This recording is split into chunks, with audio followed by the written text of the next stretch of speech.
نن بدی مسله باندې د دنیا طاغوتی چې څومره کفري طاقتونه دي د دې مسلې د میټاولو کوشش کوي، چونکه قران کریم د حفاظت ذمہ الله په خپل اغسته ده او قران کریم کې سری آیات موجود دي وخاتم النبیین، نو د دې خاتم ټکی نبی ته ډیر زیات تکلیف دی. دا پتا ته نه وای چې نعوذ بالله مونږه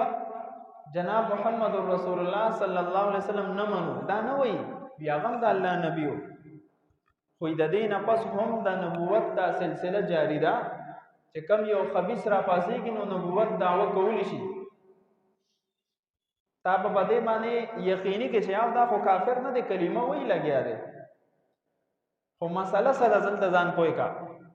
دی بده خاتم ټکی کې دی له تکلیف دی چې دا ټکی د دې قران نه لرکو، د مسلمانانو د ذهن نه لرکو چې مونږ خو مانو چې نبی کریم صلی الله علیه وسلم آخري نبی دی خدا آخري ټکی د سره نه منو، او دک خو زمونږ د عقیدې جز دی. په 210 احادیثو کې نبی علیہ السلام بار بار فرمایلی دي ان النبوة والرسالة قد انقطعت، نبوت رسالت ختم شوی دی، فلا رسول بعدی ولا نبی بعدی. نبی کریم صلی الله علیه وسلم فیصله وکړه زمانہ پس نه رسول راتلی شي نه یو نبی راتلی شي، نه نوی رسول نه نوی نبی. دی بیا اشکال کوي چې خا رسول نبی نشي راتلی، نو حضرت عیسی علیہ السلام خو باخره کې راضی کنه اخم رسول دی. نو جواب دا دی چې هغه د نبی کریم صلی الله علیه وسلم نه مخکې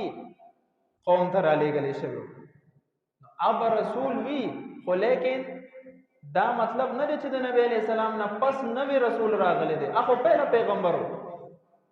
هغه هم امت مسلمه درازو په حیثیت امتی د خپل دین پرچار بنه کوي، د قران کریم پرچار وکړي، د دې موافق زندگی به تیري او د دې قران کریم نظام بقائمي به حیثیت امتی برازي، به حیثیت پیغمبر بن راځي.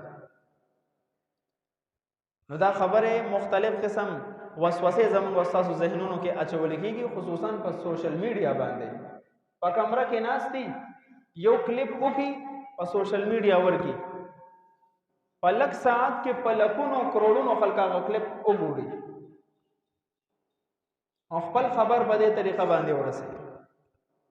میدان ته خو نشي راوته بوزدل قوم ده کنه. خو د دې مسلې د حفاظت د پاره د صحابه اولنې جماعت ځان شهیدان کو او د نبی علیہ السلام د ختم نبوت تحفظ وکړو. بیا وروسته